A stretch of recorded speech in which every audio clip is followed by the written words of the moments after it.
Bom, o assunto hoje é guerra da Rússia contra a Ucrânia, mas especialmente a repressão interna na Rússia.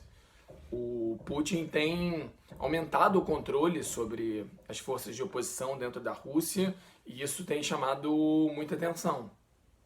Bom, antes vou ter que botar a imagem do Putin sem camisa a cavalo, porque eu não perco a oportunidade de ver essa bela imagem mais uma vez. Mas, enfim, uma história que ilustra bem essa repressão é a da jornalista que entrou no meio de uma transmissão ao vivo com um cartaz escrito a paz, abaixo a guerra, alguma coisa assim. Foi rapidamente detida pela, por algum serviço de inteligência ou pela polícia russa e foi interrogada por, sei lá, algo em torno de 20 horas. Saiu, disse que não retirava o que tinha escrito, mas que estava com muito medo de permanecer na Rússia.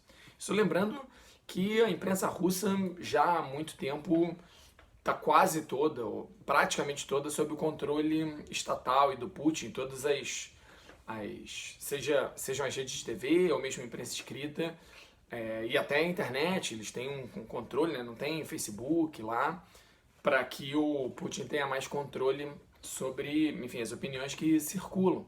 Além disso, pessoas que estão indo para as ruas com cartazes em branco, numa certa ironia em relação ao fato de elas não poderem dizer o que pensam, mas ao mesmo tempo para protestar contra a guerra, e estão sendo presas.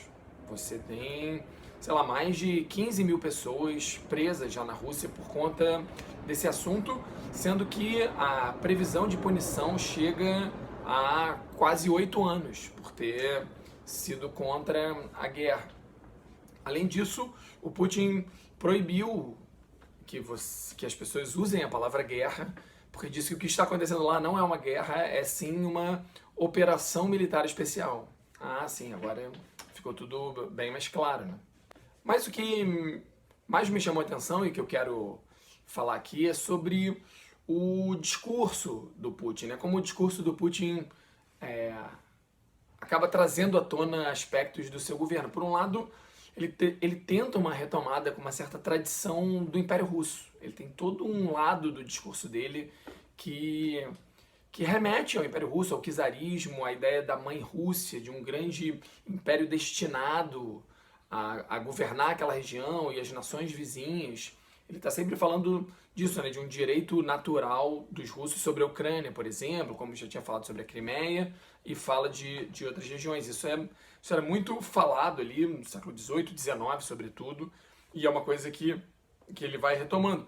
Ele, inclusive, já disse que acha que o Lenin, quando sobe ao poder, que dá uma certa autonomia para essas nações que faziam parte do Império Russo, uma autonomia que dura pouco, porque a União Soviética logo retoma um controle, uma mão pesada, mas o Putin diz que o Lenin errou ao dar essa autonomia, porque botou ideia na cabeça daquelas pessoas e tal. Óbvio que não é bem assim, mas isso ilustra muito mais o que o Putin pensa do que exatamente a realidade. Então, por um lado, o Putin vai resgatando essa tradição imperial, mas por outro lado, ele também recupera um discurso e uma prática soviética. Para começar, há toda uma acusação ao Ocidente, né? Ele usa essa expressão, né? O Ocidente está conspirando contra nós, o Ocidente quer que a gente não progrida, que a gente não tenha a nossa força na plenitude. Ele fala sempre do Ocidente, né? E esse é um discurso que na Guerra Fria era bastante comum, né? A coisa do Ocidente capitalista e o Oriente comunista. Mas ainda mais decisivo, assim, mais impressionante é a expressão que ele usa a essas pessoas que fazem parte da oposição. O Putin agora chamou elas de escória ou de traidores do povo. E isso tem uma história direta com a história da União Soviética.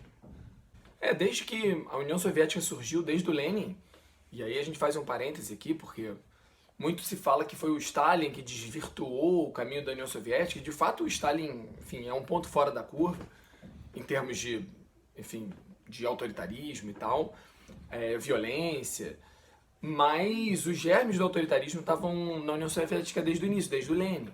Ainda que o governo do Lenin, enfim, tenha coisas que possam ser vistas com interesse e tal, havia ali algumas sementes do autoritarismo que depois vai florescer com toda a força no governo do Stalin. Um exemplo é o tratamento que eles davam à oposição. Todo mundo que tinha feito algum tipo de oposição aos bolcheviques, sejam nobres russos, o que seria mais compreensível, não sei se é correto, mas compreensível, mas até socialistas revolucionários, mas que não eram da vertente do Lenin, que não eram bolcheviques, todos eles eram classificados como inimigos do povo, ou inimigos da classe, algo, né, que namora um pouco com essa ideia de traidores do povo. E a essas pessoas que não necessariamente fizeram algo contra o governo do Lenin, mas apenas, enfim, não estiveram junto com eles na caminhada ou discordaram de algum ponto aqui ou ali, para eles era destinada uma prisão, um tipo de prisão especial. Foi criada uma prisão especial para esses que se opunham ao Lenin e aos bolcheviques. E essas prisões, ao longo do tempo, elas foram evoluindo para campos de concentração e que eram campos de trabalho forçados. Ou seja, as pessoas simplesmente pelas suas opiniões, porque estamos falando de dezenas de milhares de pessoas que podem não ter feito nem sequer um ato contra o governo do Lenin, mas apenas, enfim, tinham opiniões conhecidas, ou às vezes eram familiares de pessoas que tinham opiniões conhecidas contra os bolcheviques, eram mandados para essas prisões e obrigadas a trabalhar para a Rússia. No início havia um certo discurso de que eles estavam trabalhando para se regenerar, mas isso logo foi abandonado e ficou claro que eles estavam ali trabalhando para gerar, enfim, renda e produção para a União Soviética. No período do Stalin, sobretudo, essas prisões vão alcançar o seu máximo, o seu ápice, e vão ganhar o nome pelo qual elas são conhecidas hoje, que são os gulags. Esses grandes campos de concentração. Na época do Stalin eram centenas de campos de concentração que por esses campos passaram aparentemente algo em torno de 28 milhões de pessoas, ou 29 milhões de pessoas, sendo que mais de 10% morreram no campo. Claro, né, as condições do campo e de todo o processo dessa prisão era horrível. Desde o aprisionamento, a pessoa era presa em casa, sem nenhum tipo de possibilidade de defesa. Eram torturadas, às vezes tortura psicológica, às vezes tortura física, para que elas confessassem um crime que na maioria das vezes elas não tinham cometido. Depois, eram submetidas a um tribunal, a um julgamento falso, onde elas sempre eram condenadas, e aí eram mandadas para os gulags, onde também havia uma variedade de condições, porque dependendo de qual gulag para qual gulag você fosse mandado, a vida era muito diferente, mas normalmente envolvia situações de falta de alimento, falta de roupa adequada, falta de roupa de cama, superlotação, 2, 3 pessoas dormindo no espaço que uma só dormiria, às vezes uma regra de quem trabalha mais come mais, então se você está doente ou se você é fraco, se você, enfim, já tem uma idade avançada, você vai comendo menos, isso vai, enfim, piorando a sua situação, sem falar do fato de que você ficava ali na dependência do bom humor dos guardas, que a qualquer momento poderia matar as pessoas sem nenhuma punição.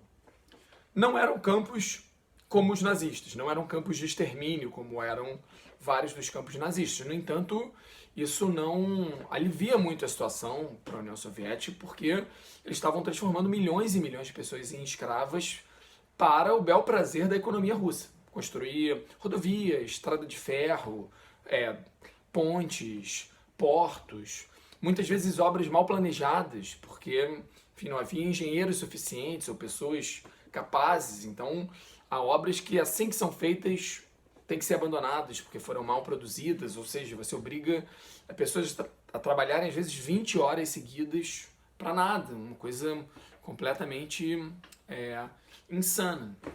Mas aqui vale a pena chamar atenção para esse ponto, o ponto de que como você classifica uma oposição de uma maneira, enfim, taxativa, né, ou traidor da Rússia, ou inimigo da classe operária, inimigo do povo, e por essa taxação, sem comprovação, sem nenhum esforço para verificar se algum crime foi cometido, sem sem muita possibilidade de defesa por conta da pessoa que foi presa, ela é mandada para prisão.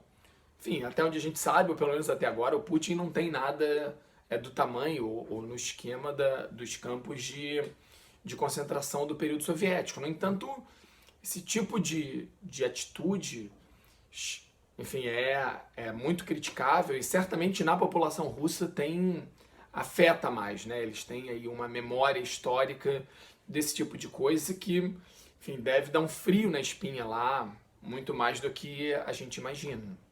Beleza? Bom, essa era a conversa que eu queria para hoje. Depois a gente volta. Forte abraço!